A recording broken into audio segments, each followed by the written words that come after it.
Halo sahabat pemasyarakatan, kembali lagi di Cerpen Cerita Penjara. Di sini kami akan menceritakan berbagai kisah dari pemasyarakatan.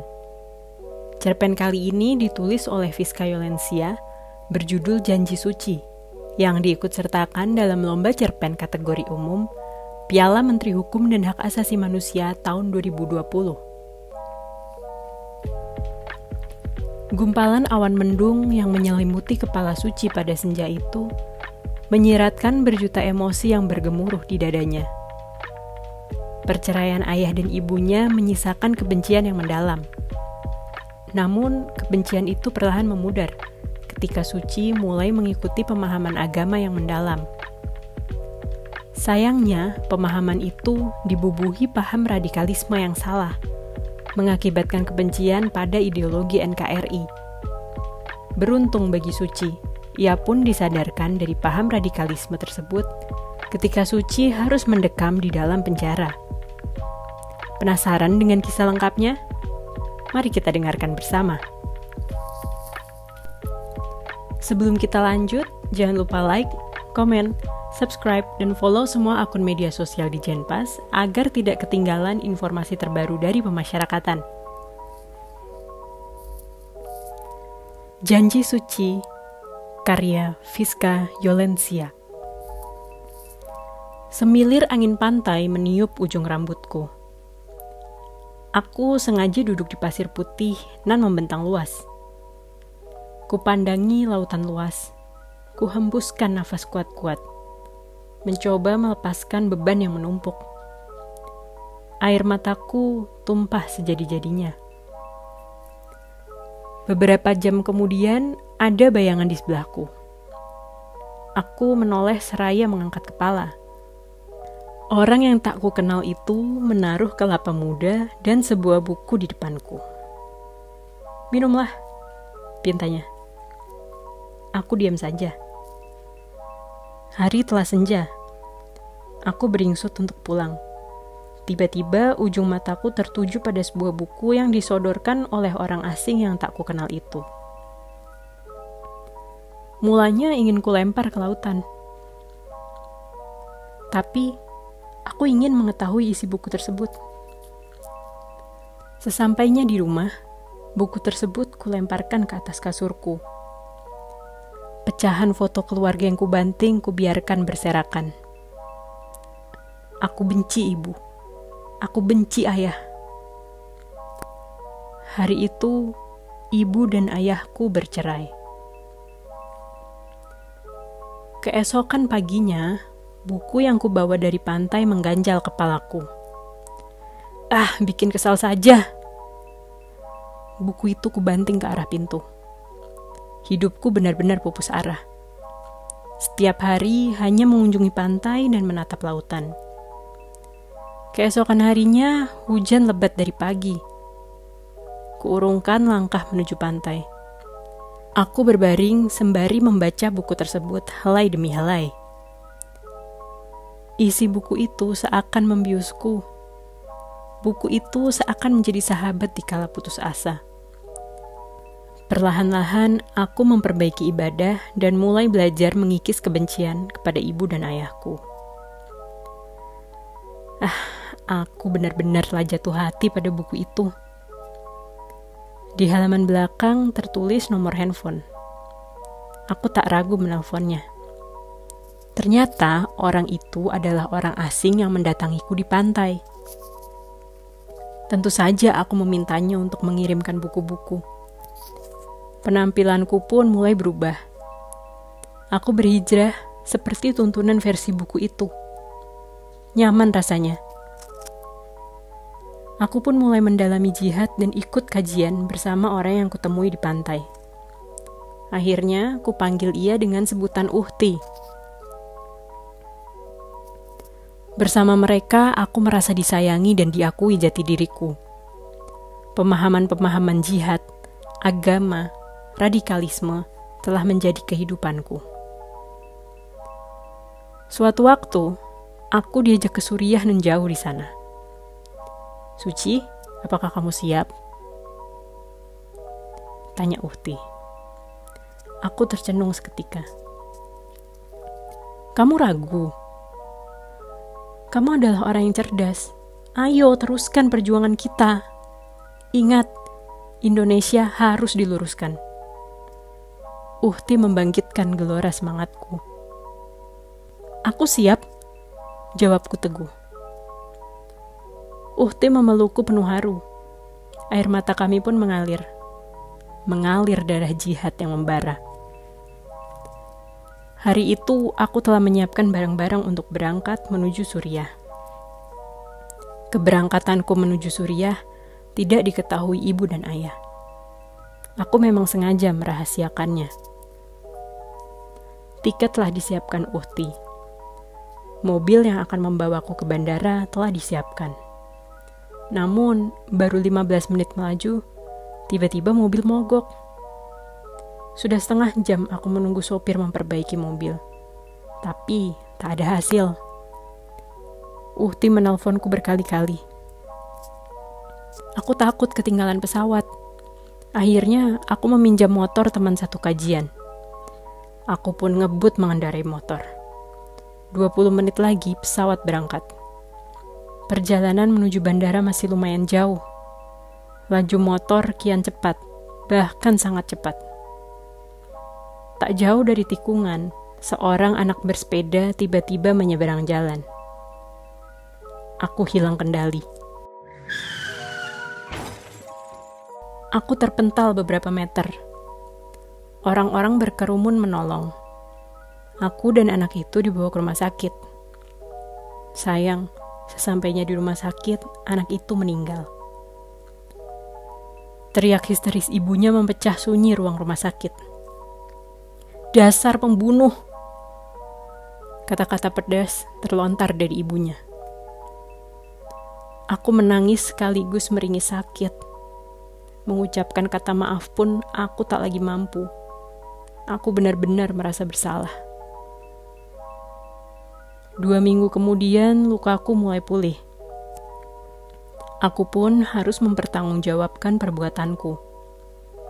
Putusan sidang menyatakan aku harus mendekam di lapas selama 1,5 tahun. Aku menangis jadi-jadinya. Uhtilah yang menyemangatiku dan membantuku melalui situasi yang sulit. Aku bertemu banyak perempuan yang berstatus sebagai warga binaan. Aku merasa jengah. Aku tak suka dengan mata mereka yang seakan ingin mempelajari hidupku. Aku lebih memilih menyendiri dan menghabiskan waktu dengan sholat, zikir, dan mengaji di musola lapas. Aku juga tergabung dalam kegiatan pesantren, mulai beradaptasi dan memiliki seorang teman yang bisa diajak bicara. Namanya Mia. Ia juga yang mengajakku bergabung dalam pesantren. Meskipun berada di lapas, pemikiran radikalismeku tidak hilang sama sekali. Aku berkali-kali menolak untuk mengikuti kegiatan upacara bendera setiap hari Senin. Bahkan, aku menolak mentah-mentah ketika diminta untuk membaca UUD 1945. Aku pun ditegur petugas lapas. Aku berkata, "Jangan paksa aku untuk upacara. Ideologi negara Indonesia harus diluruskan." Petugas lapas melihat kejanggalanku dan tegas memperingatkanku. Tapi bagiku ini adalah hidupku. Aku masuk ke kamar, tak lama kemudian Mia mendekatiku. "Tak baik bersikap seperti itu," katanya. "Di dalam darah kita mengalir darah Indonesia." "Kamu bodoh, Mia. Kita harus berjihad, mengubah ideologi negara Indonesia." Mia terkekeh lalu menepuk pundakku. "Jihad? Membunuh orang-orang tak berdosa? Salah apa mereka terhadapmu?" Aku semakin emosi. Mukaku memerah, amarahku membara. Tiba-tiba Mia pergi sebentar. Ia membawa sebaskom air dan menuangkan minyak ke dalam air tersebut. Islam dan kekerasan tidaklah menyatu seperti air dan minyak ini. Sesungguhnya Islam tidak menyuruh kita berbuat kekerasan. Arti Islam sendiri adalah damai. Sadarlah teman, kamu sebenarnya telah terseret dalam politik yang mengatasnamakan agama. Seorang muslimah sejati pastilah takut dengan Sang Maha Kuasa. Tak akan sampai hati membunuh orang yang tak berdosa. Mia semakin berapi-api. Mulai hari itu aku membenci Mia yang kuanggap meracuni pikiranku. Sejak hari itu juga, aku mendapat bimbingan kebangsaan dari petugas lapas. Kunilai ia adalah orang yang sabar dan kuat memperjuangkan agar aku tetap mencintai Indonesia. Perlahan-lahan, aku belajar untuk berkompromi dengan diriku sendiri. Kuikuti upacara dan kegiatan kebangsaan lainnya. Namun, hatiku belum sepenuhnya mencintai Indonesia. 5 bulan kemudian, aku mendapatkan kabar. Ibuku meninggal dunia. Setengah jiwaku seakan tercabut. Hidupku saat itu porak-poranda. Aku kembali putus asa. Nuril, petugas lapas yang tangguh menggugah semangat kebangsaanku, datang memelukku. Tangisku pecah di pundaknya. Secara rutin, Nuril memberiku semangat hidup untuk bangkit dan menerima garis takdir yang telah Allah tetapkan untuk seluruh umat. Sebulan kemudian, ayahku datang menjengukku di lapas. Aku sangat terharu. Aku memeluknya erat, dan tangisku pecah lagi. Ayah sangat menyayangimu, ucap ayah kepadaku di sela tangisnya. Aku sangat bahagia atas kehadiran ayah. Aku kian berani untuk menghapus keputusasaan. Sebelum meninggalkan lapas, ayah menyerahkan sebuah buku usang. Sebelum meninggal, ibumu meminta ayah untuk menyerahkan buku usang ini. Ia memintamu untuk menjaga dan mewariskan ke anak cucu. Tepat tengah malam, aku mulai membaca buku usang itu yang ditulis dengan tulisan sambung nan indah. Di dalamnya tertulis perjuangan seorang pahlawan bangsa dalam memerdekakan negara Indonesia. Bertarung darah, bertarung nyawa. Kata-kata terakhir tertulis, Indonesia tanah airku.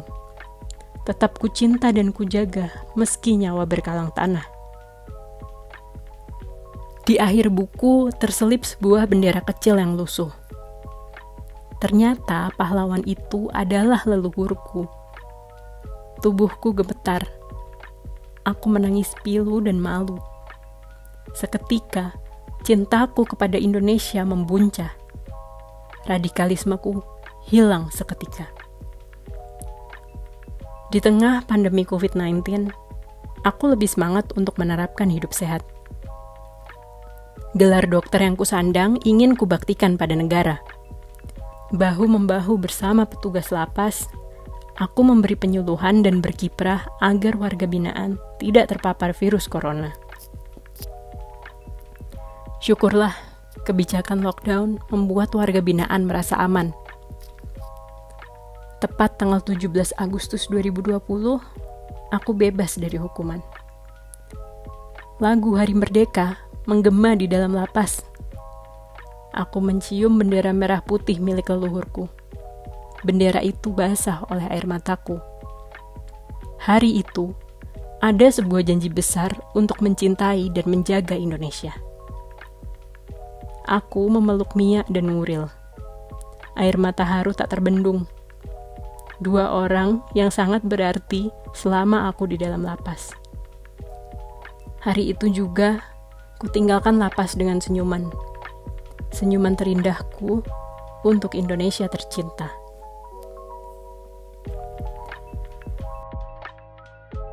Manusia sebagai makhluk sosial yang dikaruniai emosi dan perasaan tidak seharusnya dipergunakan untuk kepentingan pribadi dan tidak untuk merugikan orang lain. Paham radikalisme yang akan berujung pada aktivitas terorisme tidak seharusnya ada di negeri kita, NKRI tercinta ini. Terima kasih sudah mendengarkan sampai akhir. Sampai jumpa di episode cerpen selanjutnya. Indonesia tangguh, Indonesia tumbuh, pemasyarakatan pasti.